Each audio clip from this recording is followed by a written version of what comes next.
आदाब। Hello friends, आज हम तैयार करेंगे मैंगो स्टफ्ड कुल्फी। अंडे की शेप में आपको लग रहा होगा, लेकिन ये अंडा नहीं है, ये आम है और अंदर कुल्फी है। बहुत ही जबरदस्त बनी है। मैंगो सीजन है, कम टाइम के लिए आता है और आप इसको तरह तरह से बना के अपने बच्चों को, घर वालों को दे सकते हैं। बहुत ही आसान है इसको बनाना और घर में जो अवेलेबल चीजें हैं उसको यूज करते हुए मैंने कुल्फी बनाई है। बाहर से कुछ एक्स्ट्रा मैंने नहीं लिया है, रेगुलर घर में मिल्क आता है उसी को यूज करके मैंने बनाया है। तो चलिए वीडियो आगे बढ़ाते हैं और फटाफट मैं दिखा देती हूँ कि मैंगो स्टफ्ड कुल्फी मैंने किस तरह से तैयार की है। चलिए सबसे पहले हम कुल्फी तैयार कर लेते हैं। मैंने 1 लीटर दूध रखा है, को हम गाढ़ा करेंगे। एक बॉईल का हम इसका वेट करते हैं। पहले इसमें बॉईल आ गया है, फ्लेम को हम बिल्कुल लो कर देते हैं।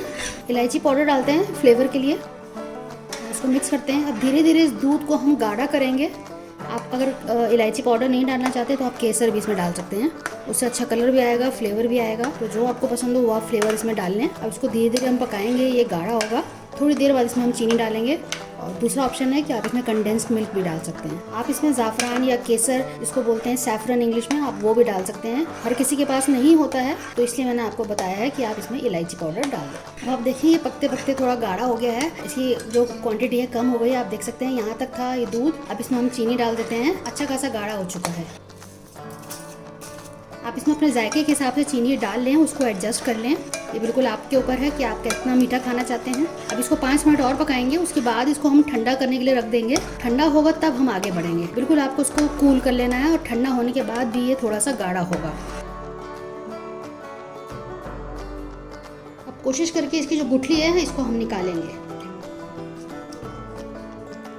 थोड़ा सा मैंने इसका गूदा भी निकाला है, पल्प निकाल दिया है। अब इसकी गुठली को हम थोड़ा सा घुमाएंगे और ये आराम से ये निकल जाएगा। एक मैंने निकाल लिया है, दूसरे का भी हम इस तरह से निकाल लेंगे। बिल्कुल इसके किनारे किनारे जो हड्डी होती है उसके किनारे किनारे आप छुरी चला के उसका पल्प साथ पे थोड़ा सा निकाल लीजिए।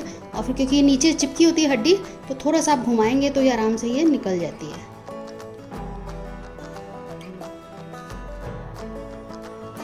तो इस तरह से 2 हमने तैयार कर लिए हैं। तो हमने यहाँ पे ये पिस्ते ले लिए हैं, थोड़े से अंदर हम स्प्रिंकल कर देंगे।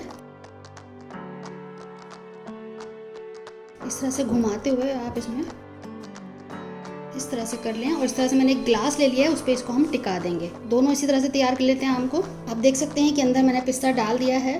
अब इसमें हम ये कुल्फी डालेंगे,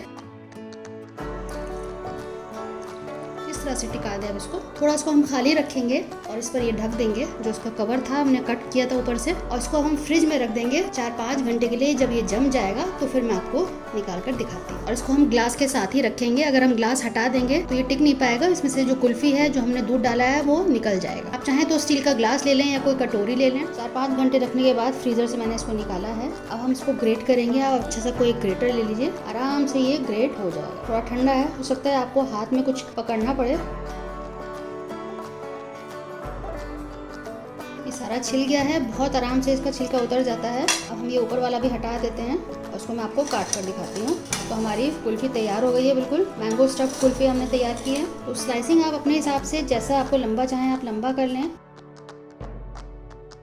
बढ़िया से हमारी मैंगो स्टफ्ड कुल्फी तैयार हो चुकी है। मैंने इसको अंडे की शेप में काटा है, आप इसको लंबा भी काट सकते हैं, जैसा आपका सूट करे आप कर लीजिएगा। और रेसिपी पसंद आए तो इसको दोस्तों के साथ, अजीजों के साथ शेयर जरूर करिएगा, क्योंकि हमको वीडियोस बनाने में बहुत मेहनत लगती है और हम चाहते हैं कि लोग हमारे वीडियोस को देखें, उनको लाइक करें। लाइक का बटन नीचे आपको दिख रहा होगा, उसको दबा दीजिएगा। नीचे एक सब्सक्राइब बटन भी दिख रहा होगा, आप उसको दबा देंगे तो आपको मेरे हर वीडियो का इन्फॉर्मेशन पहुंच जाएगा और आप उस वीडियो को देख सकते हैं। चलिए तो अगली बार मिलते हैं किसी नई रेसिपी के साथ। तब तक के लिए शुक्रिया। देखते रहिए शहनाज दस्तरखान।